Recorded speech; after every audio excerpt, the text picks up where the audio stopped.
I was having a conversation with a client a couple days ago, and he was legitimately concerned because one of his friends had come up to him and he was expressing that he's kind of on a weight loss journey and he's been cleaning up his diet and he's been training really hard. And his friend was suggesting that the way that his friend had done very well with his weight loss goals, and his friend was suggesting that the way that he had lost a considerable amount of weight was by eliminating gluten and eliminating sugar.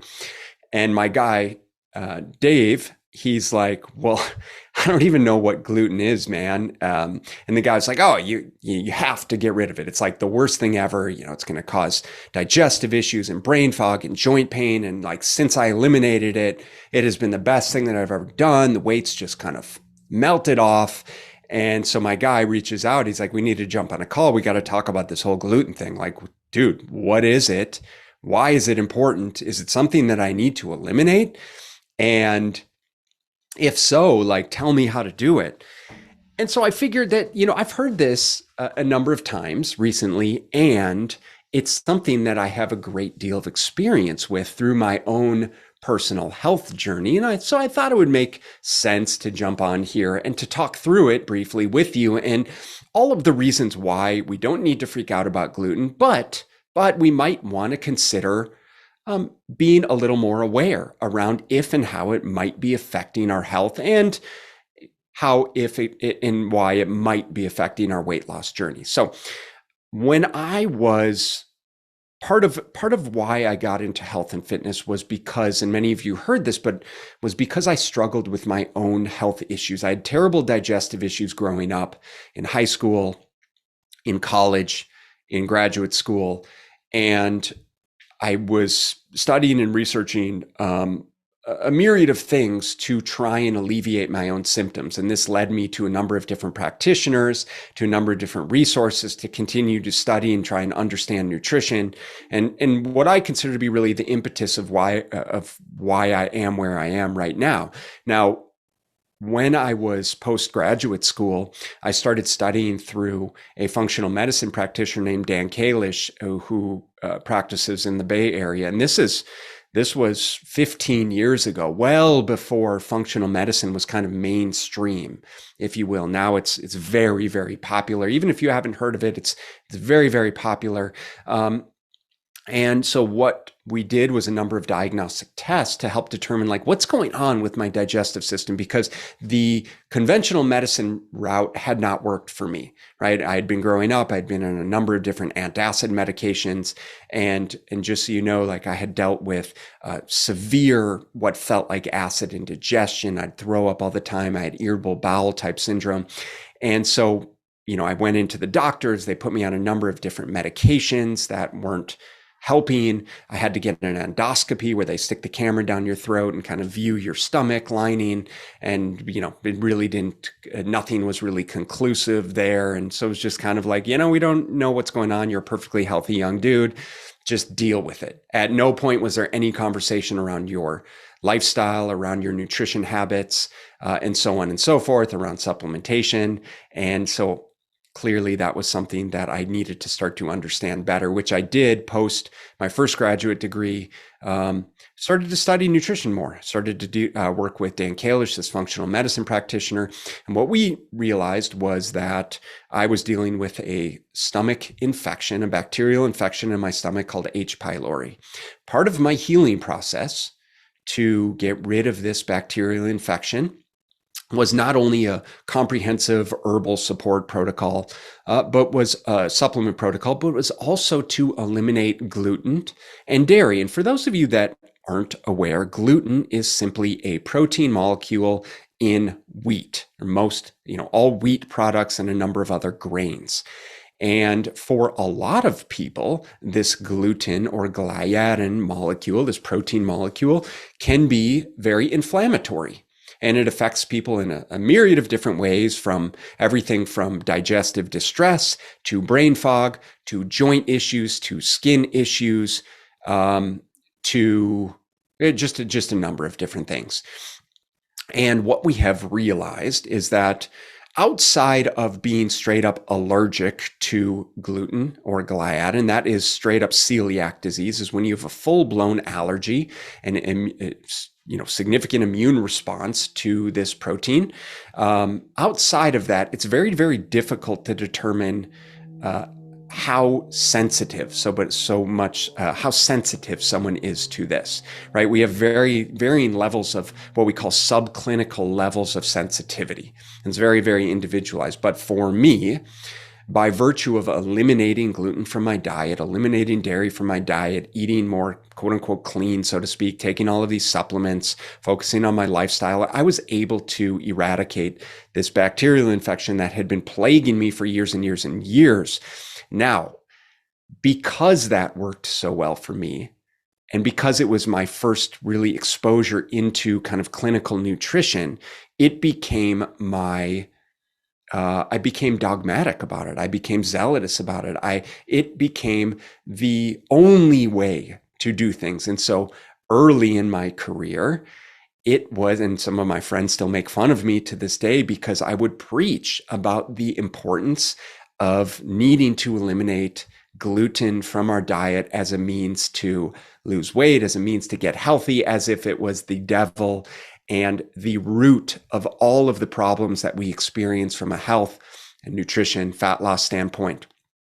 What I've realized to this day, now say 15 years later, is while it might be relevant, it certainly is not the underpinning of all of the problems that we experience. In fact, it's very, very superficial for many, many people. I do think it's relevant, but it's very, very superficial for many people for a number of different reasons. And I'm going to explain to you why that is. Now, let me just backtrack one more second and say that the product of me preaching all of these things to my clients is, despite the fact that it may have been beneficial for them, is, and this is something that I've certainly talked about on this show before, is the need to not overwhelm people. And so when I started working with clients in my nutrition business early on, and I sat them down and said, here's all of the things that you're doing wrong.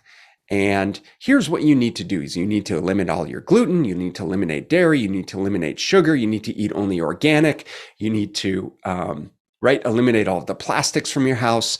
You can imagine that, especially when we're talking with busy moms and dads, you can imagine how off-putting that would be, which doesn't surprise me that there were often times when I'd only have one consultation with someone and I would never see them or hear from them again, is because I'm pretty confident that I grossly overwhelmed them. So fast forward to this day, and we take a completely opposite approach. And so the title of this episode is 11 Reasons Why You Don't Need to Go Gluten-Free in Order to Lose Weight.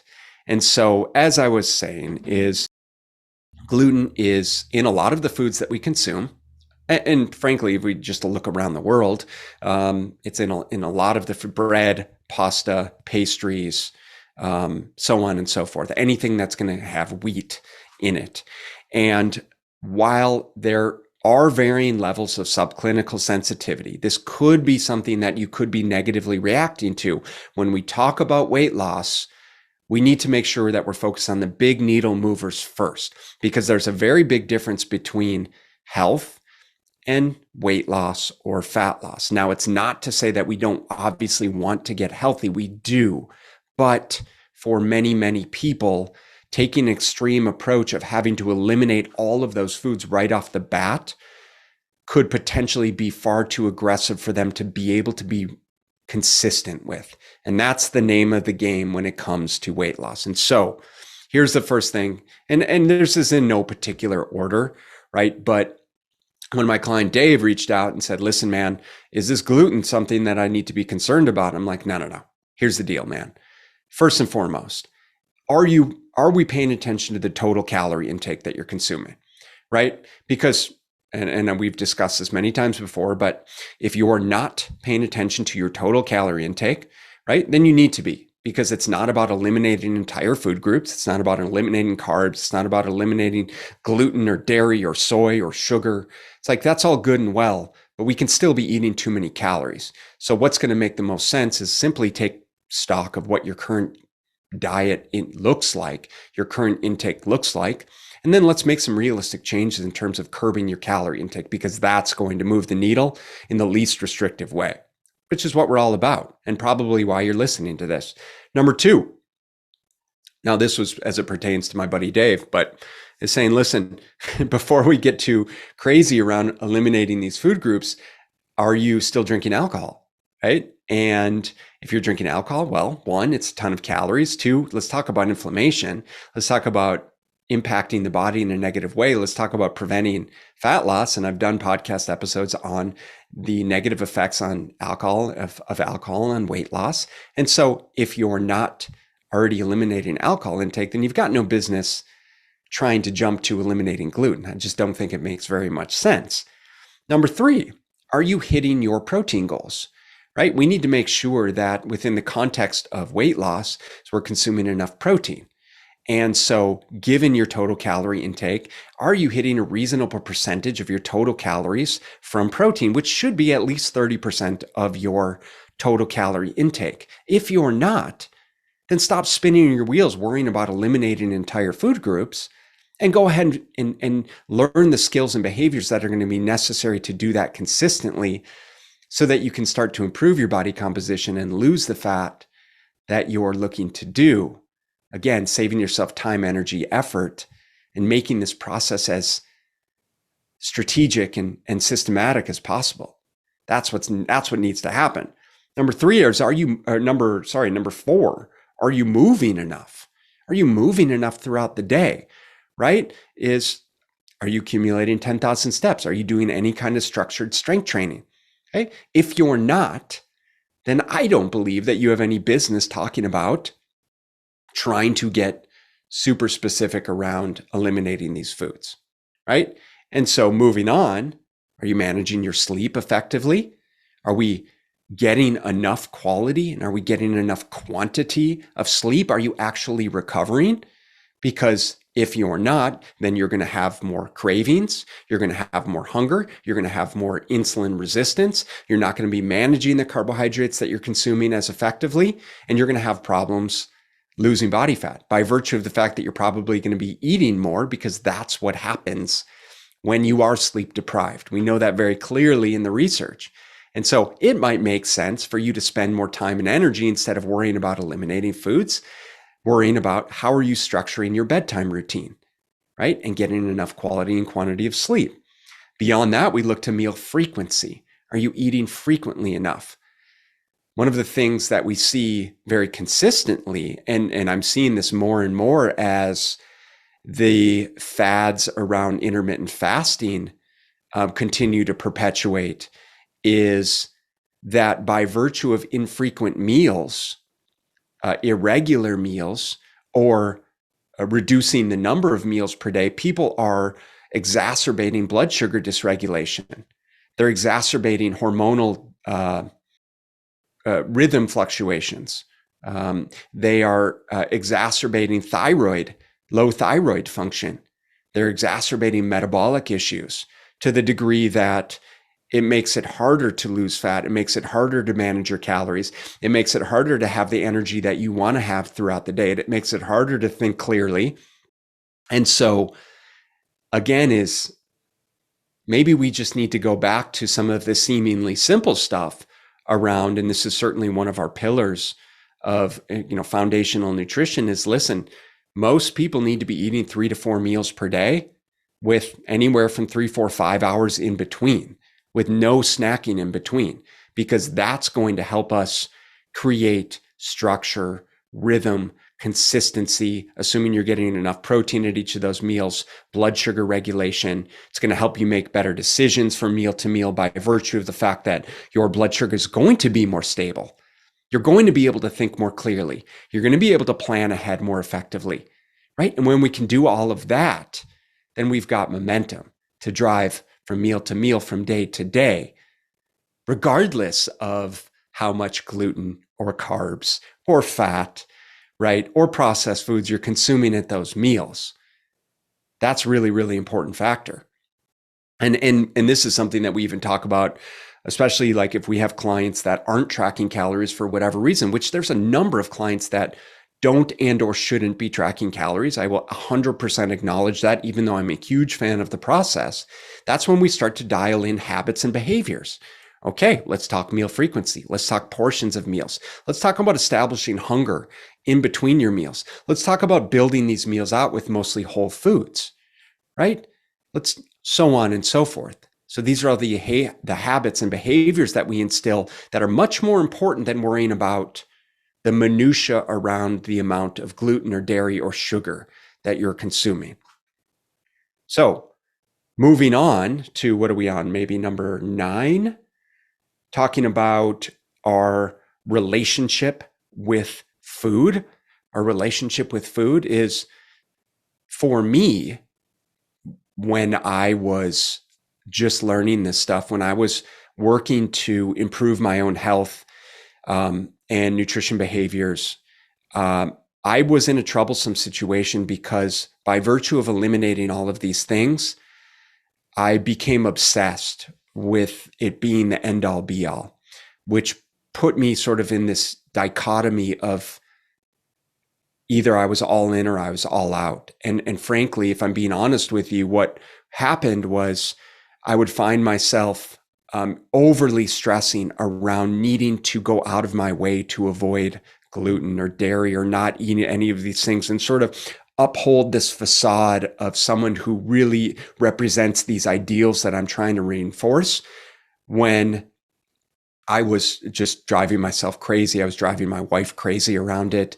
And oftentimes I'd find myself absolutely imploding on the weekends, drinking way too much, eating pizza, burgers, dogs, all of the things, feeling absolutely terrible, not just from a physical standpoint, really, but from a mental, emotional standpoint around kind of who am I being, who am I representing, by virtue of the fact that I can't even uphold the ideals that I'm trying to reinforce with my clients, right? So you can imagine the strain and really just this terrible relationship with my body, terrible relationship with food, clearly not in line with who I was trying to be. Clearly, I had no idea, what was actually working well for people and what wasn't. I just didn't have the experience at that point.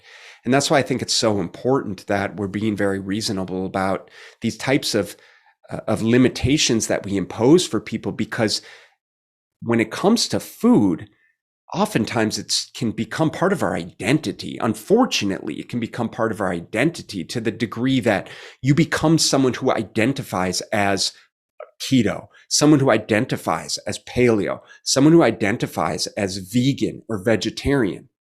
But that's not who you are. That's simply a matter of what you choose to consume.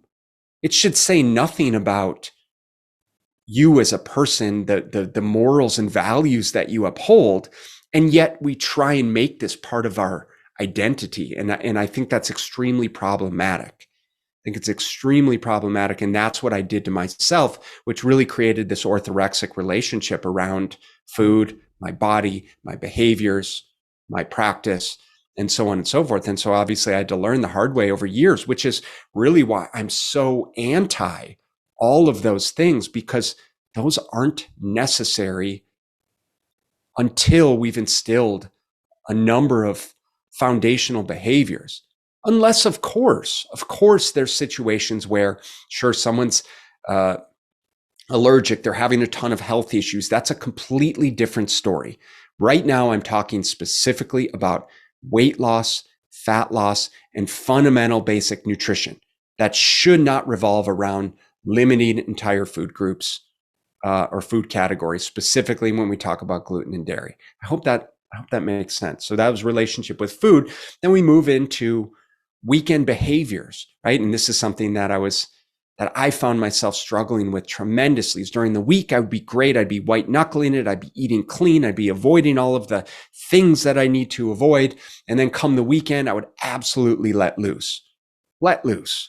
Alcohol, the pizza, the sweets, pastries, all the shit that I should not have been consuming, and or that I should have given myself permission to consume in really moderate amounts. And I think this is often the situation that we find ourselves in, is we're all good from Monday to Thursday, and then it kind of is a slippery slope, right? So oftentimes what we discuss with clients is like, how can we build a relationship where you're including the foods that you want to include in reasonable amounts, even if it's every single day, so that psychologically speaking, we never put ourselves in a position where we need to feel like, because I can't have that, it's all that I want. Rather, because I know I can have it realistically anytime I want, I don't necessarily need it. That's how that's how psychology works. That's how the human brain works.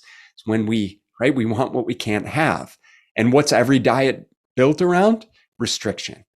We take the opposite approach with BSL Nutrition and our Smart Nutrition Coaching Program. Now, the last thing that I'll say around weight loss, around avoiding entire food groups, especially gluten as an example, is really just paying attention to your daily behaviors. And one of the things that we see add up so frequently is someone saying, oh, I'm just not able to lose weight, and I'm tracking my calories, and I'm sticking to my meal frequency, and, I'm supposedly in a calorie deficit, and I'm moving enough, and I'm sleeping enough, and I'm hitting my protein goals. So what's going on? Do I need to eliminate something? And usually the conversation comes to, let's talk about snacks, bites, sips, and tastes, right? Now, as a parent, I am just as guilty as the next person of grabbing a couple French fries here and there, grabbing a couple nuggets, having some leftover crust from their kids' grilled cheese sandwich, taking some sips of their smoothie, of their milkshake, from their ice cream, and the list goes on and on and on. And if you're a parent, I guarantee that you can resonate with what I just said. Now, here's the thing, is if you're paying attention to all of these things, your calories and your movement and your sleep and your protein, right, and your strength training, but you're not paying attention to those tiny bits of calories built up throughout the day, the little handfuls of M&Ms or almonds, or, right, the taste of the kids' food, then you're doing yourself a massive disservice, because you are missing hundreds of calories along the way, hundreds of calories along the way. And if you are someone who's on a 1,500 calorie diet and you inadvertently eat an extra 300 calories, which, by the way, is not hard to do, an extra splash of olive oil, an extra handful of chocolate covered almonds, and you're at least 300 calories.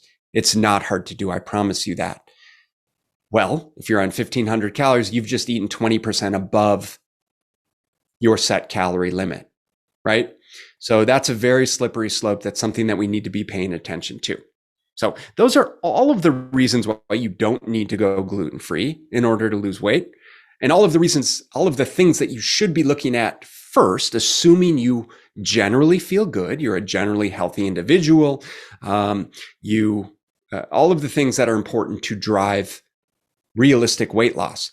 Now, the caveat to that is, if you don't feel good, if you don't sleep good, if you have gastrointestinal issues, if you have joint issues, if you have skin problems, if you have cognitive function, if you deal with extreme anxiety, well, then, and you've tried these things, then it might be worth considering starting to eliminate certain foods. And there are certain situations where we will help clients with what we could consider to be anti-inflammatory diets, eliminating the foods that are oftentimes problematic for people. This includes gluten, dairy, soy, corn, nuts, and even shellfish to some degree. And there's even certain vegetables that can be problematic. There's even some nightshade vegetables like potatoes and peppers, and some cruciferous vegetables that can be problematic for people. So if you are in a position where you have good foundational nutrition habits and you want to be more aggressive, then you can eliminate some of those foods. If you're in a position where your health is suffering and we need to be aggressive around avoiding those inflammatory foods, then it makes a lot of sense. But this is from a health standpoint, not from a weight loss standpoint. Now, it's not to say that weight loss might not be a byproduct of that, but it's not the first step that we would take.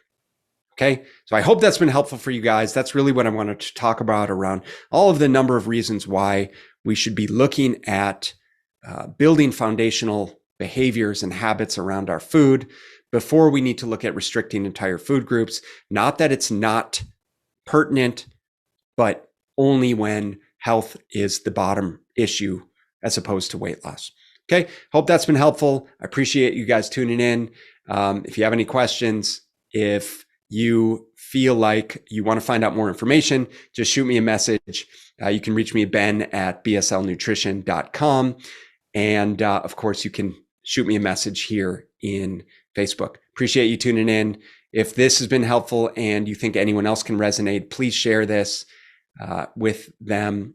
Leave us a comment, positive rating, 5-star review, and I'll catch you guys in the next episode. Peace.